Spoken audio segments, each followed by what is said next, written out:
विवेकानंद ने देशवासियों को पुकार कर कहा, आगामी 50 साल तक केवल भारत माता की पूजा करो। तुम्हारा राष्ट्र तुम्हारा एकमात्र देवता है। यह संदेश राष्ट्रीय स्वयंसेवक संघ के संस्थापक डॉक्टर केशव बलिराम हेडगेवार के जीवन कार्य का आधार बन गया। जब अंग्रेज सरकार ने वंदे मातरम नारा लगाने की मनाही कर दी, केशव ने अपने सहपाठियों के साथ स्कूल इंस्पेक्टर का वंदे मातरम के नारों से स्वागत कर अपनी संगठन कुशलता और अटूट देशभक्ति का परिचय दिया। कलकत्ता के नेशनल कॉलेज ऑफ मेडिसिन में पढ़ते समय दामोदर नदी में भयानक बाढ़ आने पर उन्होंने रामकृष्ण आश्रम के माध्यम से बाढ़ पीड़ितों की सेवा की। डॉक्टर केशव बलिराम हेडगेवार 1915 में जब अपनी पढ़ाई पूरी कर नागपुर लौटे, मध्य भारत में केवल 75 निजी डॉक्टर थे, लेकिन उन्होंने सुखमय जीवन का आकर्षण ठुकराकर आजीवन भारत माता की सेवा करने का व्रत लिया। वो पूना जाकर लोकमान्य तिलक से मिले। 1921 में गांधी जी के नेतृत्व में कांग्रेस के असहयोग आंदोलन में उन्होंने भाग लिया और जेल गए। 1 साल बाद जेल से बाहर आने पर केशव ने गहराई से विचार किया और अनुभव किया कि हमारे जाति, बिरादरी, धर्म आदि में बटे होने के कारण ही विदेशी हमलावर हम पर हावी हो सके। इनसे स्वतंत्र होकर सदा के लिए हमें राष्ट्र भावना के संस्कार अपनाकर संगठित होना होगा। विवाह के लिए आग्रह होने पर उन्होंने चाचा जी को पत्र लिख दिया। विवाह न करने का फैसला मैंने काफी सोच समझ कर लिया है। मैं तो तन मन धन से राष्ट्र की सेवा करना चाहता हूँ। वो स्वयं क्रांतिकारक थे, इसलिए तो डॉक्टरी पढ़ने के लिए वो मुंबई न जाते हुए कलकत्ता गए थे। लोक जागृति में लोगों का नेतृत्व करने वाला और चरित्र संपन्न, देशभक्ति से प्रेरित ऐसा एक कोई समूह जब तक तैयार नहीं होता, तब तक स्वतंत्रता का आंदोलन सफल नहीं होगा। स्वदेश आकर स्वामी विवेकानंद ने मनुष्य निर्माण को ही अपने शेष जीवन का लक्ष्य बना लिया था। डॉक्टर हेडगेवार ने राष्ट्र को वैभव के शिखर पर ले जाने के परम उद्देश्य से मनुष्य निर्माण के लिए शाखा तंत्र विकसित किया।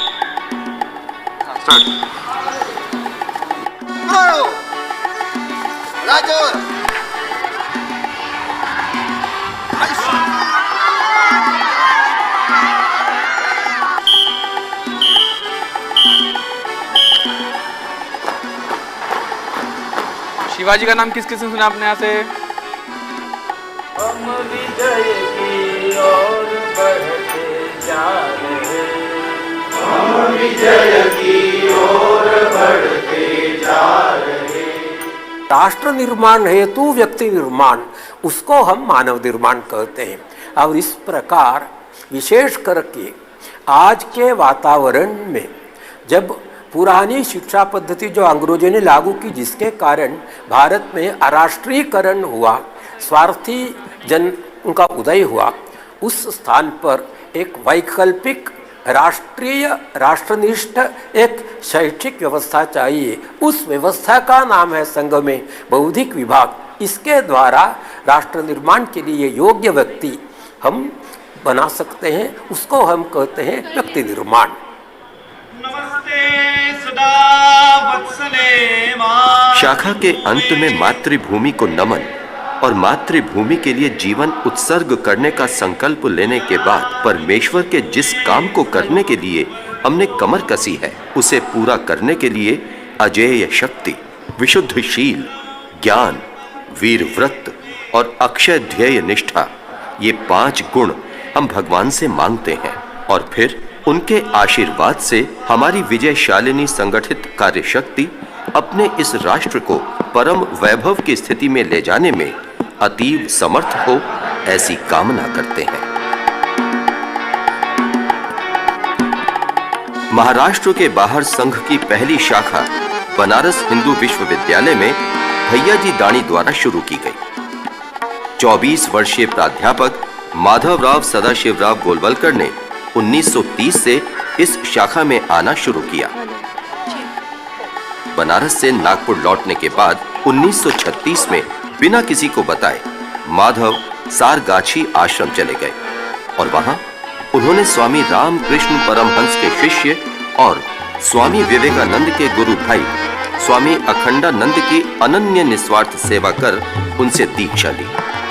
1937 में माधवराव इस अनुभूति के साथ नागपुर लौटे कि जो कार्य स्वामी विवेकानंद द्वारा 1897 में स्थापित किए गए रामकृष्ण मिशन द्वारा आध्यात्मिक क्षेत्र में हो रहा था, उसे ही राष्ट्रीय स्वयंसेवक संघ द्वारा लौकिक जीवन में उतारने का प्रयत्न किया जा रहा था।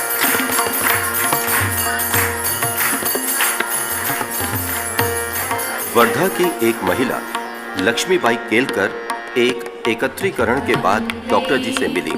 आप युवा बच्चों को जो शिक्षा देते हैं,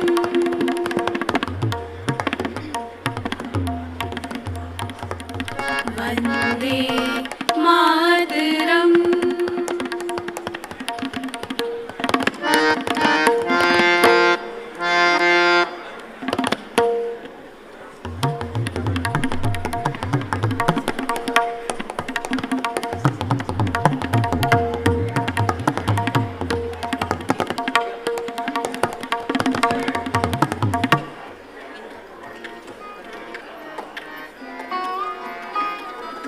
जागरूक करते हैं।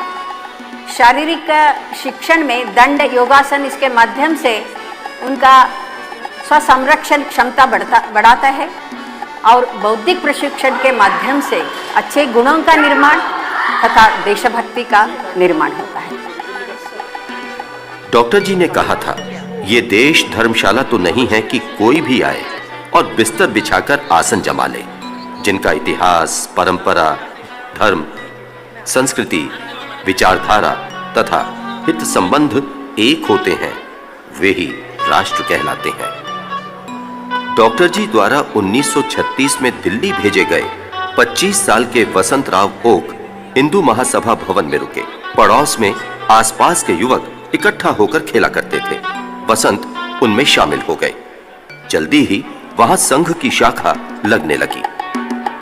अगले साल कई दूसरे स्वयंसेवक आगे की पढ़ाई के लिए लाहौर, कराची, मद्रास, कलकत्ता, ग्वालियर, बिहार, आंध्र प्रदेश आदि में पहुंचे।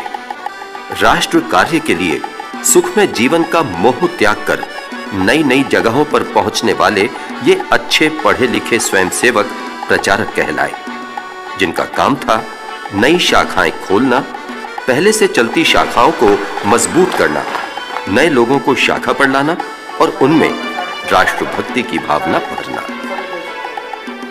राष्ट्रीय स्वयंसेवक संघ के सभी सरसंघ चालक उच्च शिक्षा प्राप्त रहे हैं। डॉक्टर केशव बलिराम हेडगेवार चिकित्सक थे। माधवराव सदाशिवराव गोलवलकर प्राणी शास्त्र में एमएससी, मधुकर दत्तात्रेय उर्फ Bala Saheb Deoras BA LLB, professor Rajendra Singh उर्फ रज्जू भैया इलाहाबाद विश्वविद्यालय में भौतिकी विभाग के अध्यक्ष हुआ करते थे। कुपहल्ली सीतारमैया सुदर्शन दूरसंचार में बीई ऑनर्स थे और वर्तमान सरसंघ चालक मोहन राव भागवत पशु चिकित्सक हैं। 9 जून 1940 1500 स्वयंसेवकों के शिविर के विदाई समारोह में अपने जीवन के अंतिम भाषण में डॉक्टर हेडगेवार ने कहा, केवल संघ का कार्यक्रम ठीक ढंग से करने या प्रतिदिन नियमित रूप से संघ स्थान पर उपस्थित रहने से ही संघ का कार्य पूरा नहीं हो सकता। हमें तो आसेतु हिमालय पर्यंत फैले हुए इस विराट हिंदू समाज को संगठित करना है। 14 जनवरी 1947 मकर संक्रांति के दिन से भारत के बाहर केन्या में संघ की प्रेरणा से हिंदू संगठन का कार्य प्रारंभ हुआ। 1990 में लंदन में हिंदू स्वयंसेवक संघ की पिंचले प्रताप शाखा के मकर संक्रांति उत्सव में यूनाइटेड किंगडम की तत्कालीन प्रधानमंत्री मार्गरेट थैचर पधारी। संघ ने विभाजन का कड़ा विरोध किया, परंतु स्वतंत्रता मिली खंडित मातृभूमि के साथ। सन 1947 का दिन याद आता है जब हिंदुस्तान के दो टुकड़े हुए, एक पाकिस्तान एक हिंदुस्तान, सभी हिंदुओं को वहाँ से घर छोड़ना पड़ा क्योंकि दो इलाके अलग अलग बन गए थे। हम भी वहाँ डिस्ट्रिक्ट लैलपुर के रहने वाला हूँ मैं, वहाँ से घर छोड़ा और काफले के साथ मिल करके डिस्ट्रिक्ट लैलपुर जहाँ के कैंप लगा हुआ था, रेफ्यूजीज कैंप, वहाँ पहुँचे। लेकिन वहाँ एक घटना जो घटी हमारे साथ वो हमारी बड़ी बहन की है। हमारे जीजा जी को मुसलमानों ने मार दिया था, जिसके कारण अकेली हो गई। उसकी उम्र उस समय 18 के करीब थी और एक बच्चा था, और वो भी कुछ दिनों का। उन्होंने वॉलंटियर थे RSS वाले, वही सेवा कर रहे थे, वही मदद कर रहे थे, वही रोटियां पहुंचा रहे थे, जैसे ही वातावरण देखते थे करते थे। राष्ट्र सेविका समिति की प्रमुख संचालिका लक्ष्मीबाई केलकर विमान से कराची पहुंची और वहां 14 और 15 अगस्त 1947 के बीच की रात में 1200 सेविकाओं की बैठक में उन्हें धीरज बंधाया और उनके भारत आने पर उनके अलग अलग परिवारों के साथ रहने और भोजन की पुख्ता व्यवस्था की। बंटवारे के बाद जम्मू कश्मीर के भारत विलय में अड़चन पैदा होने पर गृह मंत्री सरदार पटेल ने श्री गुरुजी को कश्मीर भेजा, जिन्होंने वहां जाकर महाराजा हरि सिंह को विलय के लिए राजी किया। गांधी जी 1 अप्रैल 1946 से 1 जून 1947 के बीच दिल्ली की हरिजन कॉलोनी में एक कुटिया में 214 दिन रहे। जिस मैदान में प्रतिदिन संघ की शाखा लगती थी, वहीं शाम को गांधी जी की प्रार्थना सभा होती थी। 16 सितंबर 1947 दिल्ली में दंगे हो रहे थे, कर्फ्यू लगा हुआ था, रात को मूसलाधार बारिश हुई थी। महात्मा जी ने सुबह सवेरे राष्ट्रीय स्वयंसेवक संघ के वरिष्ठ स्वयंसेवकों से मिलने की इच्छा व्यक्त की। कर्फ्यू में ढील के समय आनन फानन में इकट्ठा हुए स्वयंसेवकों को संबोधित करते हुए गांधी जी ने कहा था, बरसों पहले मैं वर्धा में राष्ट्रीय स्वयंसेवक संघ के शिविर में गया था। वहां मैं उन लोगों का कड़ा अनुशासन, सादगी और छुआछूत की पूर्ण समाप्ति देखकर अत्यंत प्रभावित हुआ था। संघ एक सुसंगठित, अनुशासित संस्था है। 30 जनवरी 1948 महात्मा गांधी की हत्या हुई। संघ पर इस हत्या का आरोप लगाने की साजिश की गई और उस पर प्रतिबंध लगाया गया। इसके विरुद्ध अनुशासन पूर्वक देशव्यापी सत्याग्रह में 70,000 स्वयंसेवकों ने भाग लिया। 12 जुलाई 1949 की शाम को आकाशवाणी ने संघ पर से प्रतिबंध हटाए जाने की घोषणा की। 21 अगस्त 1949 दिल्ली में श्री गुरुजी की जनसभा में 3 लाख लोग थे। बीबीसी ने इसका समाचार देते हुए कहा, श्री गुरुजी भारतीय आकाश में उदित एक देदीप्यमान सितारा है। स्वामी विवेकानंद की जन्म शताब्दी के अवसर पर कन्याकुमारी की शिला पर उनका स्मारक खड़ा करने का निश्चय किया गया। श्री गुरुजी ने सरकार्यवाह एकनाथ रानडे को यह कार्य सौंपा। राष्ट्रपति वराह वेंकट गिरी ने 2 सितंबर 1970 को इसे राष्ट्र को समर्पित किया। 1962 से 1971 के बीच भारत को 3 युद्ध लड़ने पड़े, एक चीन के साथ, 2 पाकिस्तान के साथ। हमारी सेनाओं ने युद्ध के मोर्चों पर शत्रु के दांत खट्टे किए। संघ के स्वयंसेवकों ने आंतरिक मोर्चों पर प्रशंसनीय काम किया। संघ के 2000 से अधिक स्वयंसेवकों ने 1963 की गणतंत्र दिवस परेड में भाग लिया और ख्याति पाई।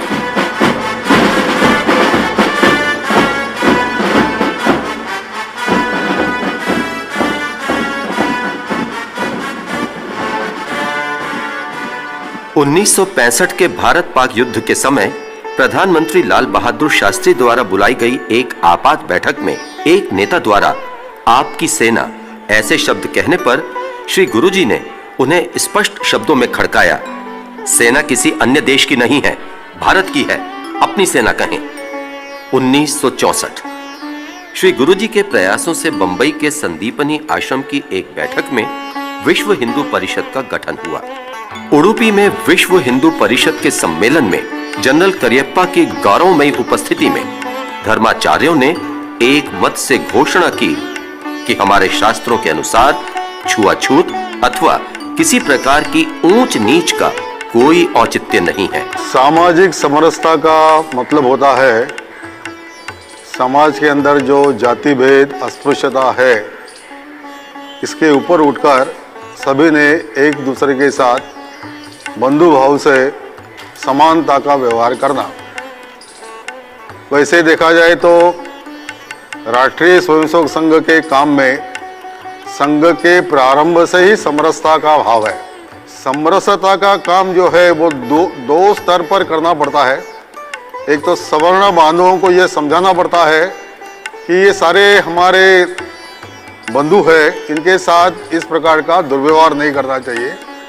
और दलित पिछड़ी जातियों को भी ये कहना पड़ता है कि हम सब एक ही समाज के हैं, एक दूसरे के साथ हमको मिल मिलकर रहना है। 1975 देश में आपात स्थिति की घोषणा कर हजारों विरोधियों को प्रधानमंत्री इंदिरा गांधी ने जेल में डाल दिया। राष्ट्रीय स्वयंसेवक संघ के तृतीय स्तर संघ चालक बाला साहेब देवरस गिरफ्तार कर लिए गए और 4 जुलाई को संघ पर प्रतिबंध लगा दिया गया।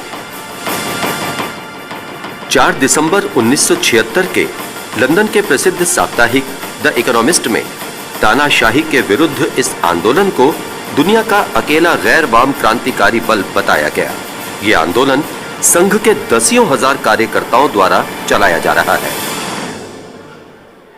इंदिरा गांधी की तानाशाही के खिलाफ सर्वोदयी नेता जयप्रकाश नारायण के नेतृत्व में लोक संघर्ष समिति के नाम से अभूतपूर्व सत्याग्रह हुआ। संघ के स्वयं सेवकों के साथ साथ हजारों लोग जेल गए। 1977 इंदिरा गांधी की घोर पराजय, लोकतंत्र की बहाली के बाद संघ पर से प्रतिबंध हटा लिया गया। 90 में परम पूज्य डॉक्टर जी के जन्म शताब्दी संघ ने बनाया। पिछड़े हुए बंधुओं के संपर्क बढ़ाना, उनके जीवन में परिवर्तन लाना और समाज के मनोभाव में भी परिवर्तन लाना।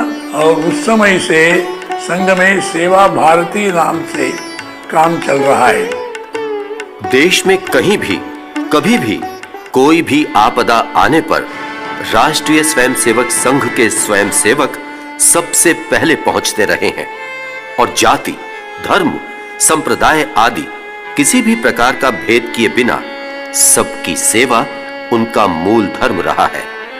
पूजनीय रज्जू भैया जब सरसंघ चालक बने उस समय उन्होंने इस विषय को रखा कि हम क्यों ना हम एक आदर्श विकसित रूप छोटे गांव का हम सबके सामने प्रस्तुत करें। गांव के लोग ही सोचे, गांव के लोग अपने प्रश्नों को समझें, अध्ययन करें, वहाँ की उपलब्ध साधनों का गणित लगाएं और अपने ग्राम के विकास की दिशा में पहल करें। ये एक मूलभूत संघ के और ग्राम विकास के चिंतन में ये बात रही। श्री राम जन्मभूमि अयोध्या में रामलला के भव्य मंदिर की कार सेवा के लिए लाखों श्रद्धालु एकत्र हुए, जिनमें राष्ट्रीय स्वयंसेवक संघ के स्वयं सेवकों ने भी व्यक्तिगत तौर पर भाग लिया। प्रशासन की चौकसी के अभाव में भीड़ बेकाबू हो गई और रामलला के मंदिर के ऊपर का विवादास्पद ढांचा ध्वस्त हो गया। नगर के कार्यकर्ता हैं। संघ में बैठकों का विशेष महत्व है। शाखा से लेकर अखिल भारतीय स्तर तक के सारे निर्णय इन बैठकों में ही आपसी विचार विमर्श और परस्पर सहमति से लिए जाते हैं। स्वतंत्रता प्राप्ति के बाद पांचजन्य ऑर्गेनाइजर जैसे देश भर में जगह जगह ऐसे प्रकाशन शुरू हुए। कलम के जरिए इस देश को अपने समाज, अपने व्यक्ति, अपनी संस्कृति और अपने पुरखों की चिंता हो, पत्रकारिता का आग्रह सिर्फ सत्य के प्रति हो, ये काम संघ के प्रकाशनों ने किया है।